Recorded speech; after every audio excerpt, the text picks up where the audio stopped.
Bonjour mes amis, aujourd'hui nous allons découvrir une créature surnaturelle très sinistre. Ses premières apparitions ont été signalées au Brésil.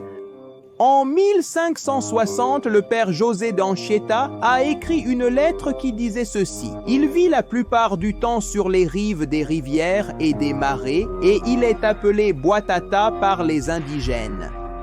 Quand cette créature est aperçue, on remarque un faisceau de lumière scintillante, éclairant autant que le soleil. Rapidement, cette créature capture sa proie. Quoi que soit cette chose, je ne connais pas vraiment son origine, ni pourquoi Dieu l'a placée sur terre. Ce sont les mots utilisés pour décrire l'être mythique que les indigènes appellent Boitata. Le terme Boitata est la combinaison de deux mots, n'est-ce pas? Bois qui signifie serpent et tata qui signifie feu. Autrement dit, serpent de feu ou chose de feu aussi, n'est-ce pas? La légende raconte, n'est-ce pas, qu'il y a très longtemps, une nuit s'est prolongée énormément, donnant l'impression que la lumière du jour ne reviendrait jamais. C'était une nuit très sombre, sans étoiles, sans vent, sans bruit. C'était une période de grand silence. Les hommes restaient enfermés chez eux et souffraient de la faim et du froid. Papa, quand reverrons-nous le soleil? Je ne sais pas, mon fils. Je n'ai même plus la moindre idée depuis combien de temps nous n'avons pas vu le soleil. Je suis désolé. Espérons qu'un jour il reviendra.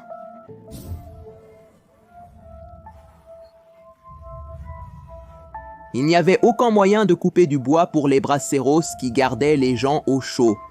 L'obscurité rendait la chasse impossible, car on ne distinguait rien. C'était une nuit sans fin, les jours passaient et la pluie a commencé. Il a beaucoup plu, il y avait tellement de pluie que tout a commencé à être inondé et beaucoup d'animaux ont fini par mourir. Un grand serpent qui vivait au repos sur un immense tronc s'est réveillé affamé et a commencé à manger les yeux de ces animaux morts qui brillaient en flottant sur les eaux. Certains disent qu'il brillait à cause de la lumière du dernier jour que les animaux ont vu. Après avoir mangé tant d'yeux brillants, ce serpent est devenu éclatant comme le feu et transparent. Le serpent s'est transformé en ce monstre appelé Boitata.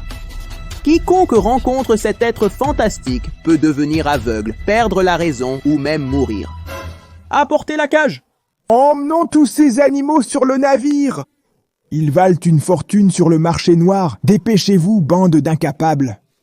Chef, on a entendu du bruit provenant de là-bas. J'ai peur. Pourquoi avoir peur? Ce n'est qu'un autre animal. Allez, ne perdez pas de temps, bande d'incapables.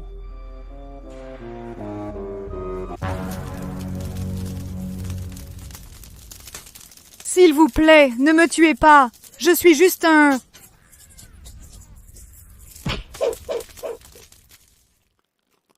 Ainsi, pour éviter le désastre, les hommes croient qu'ils doivent rester immobiles.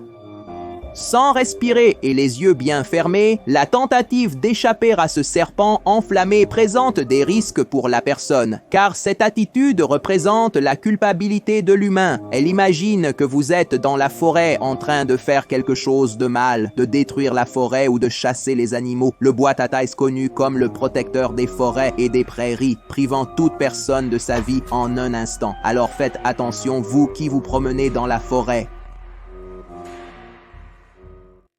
Bonjour mes amis, aujourd'hui nous allons découvrir une créature sinistre connue sous le nom de mangeur de train. Cette créature est capable de modifier son corps et de faire semblant d'être un train, en copiant tous les détails de ce moyen de transport utilisé chaque jour par des milliers de personnes.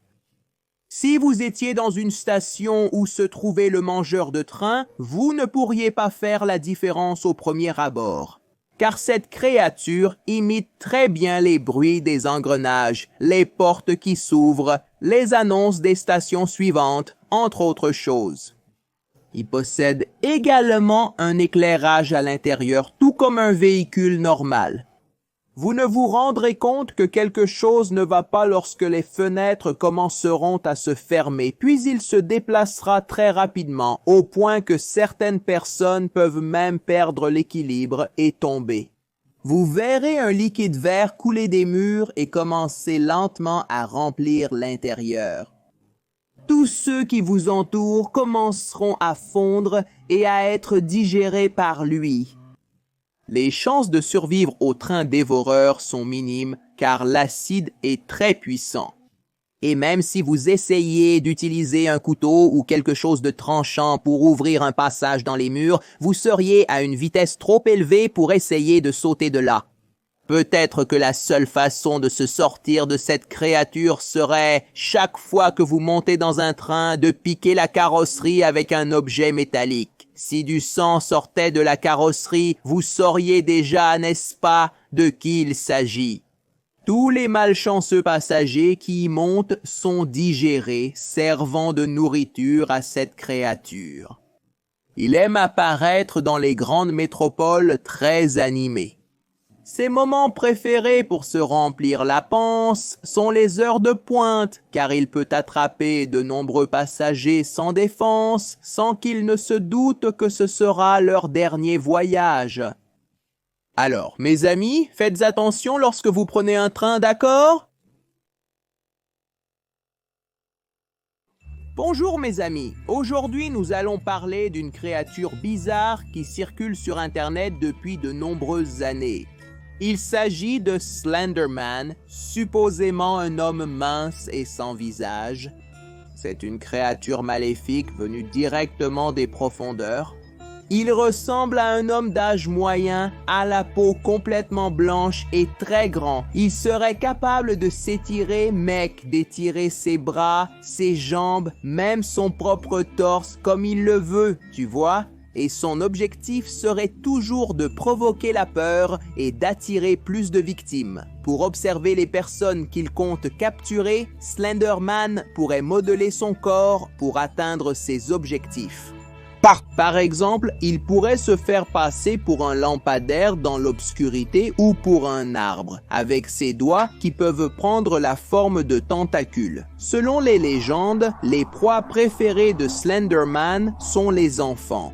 Avant de les capturer et de mettre fin à leur vie, il a l'habitude de les surveiller de loin, suivant ses victimes à différents moments. Malgré cela, certains adultes affirment aussi avoir vu Slenderman dans des endroits très brumeux et boisés, près des rivières ou des forêts, et même dans des chambres la nuit. C'est fou.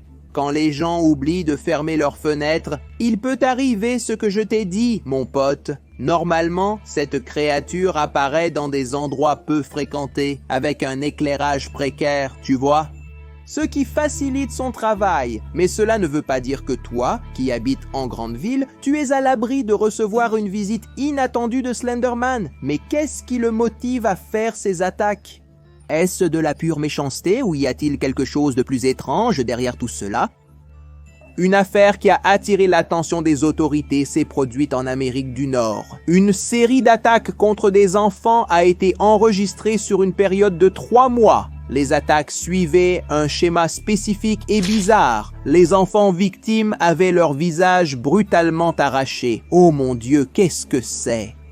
Plusieurs recherches ont été menées pour retrouver l'auteur de cet acte brutal, mais sans succès. Ils n'ont trouvé que des traces de sang dans la forêt proche du lieu. Par chance, une victime a survécu à l'attaque.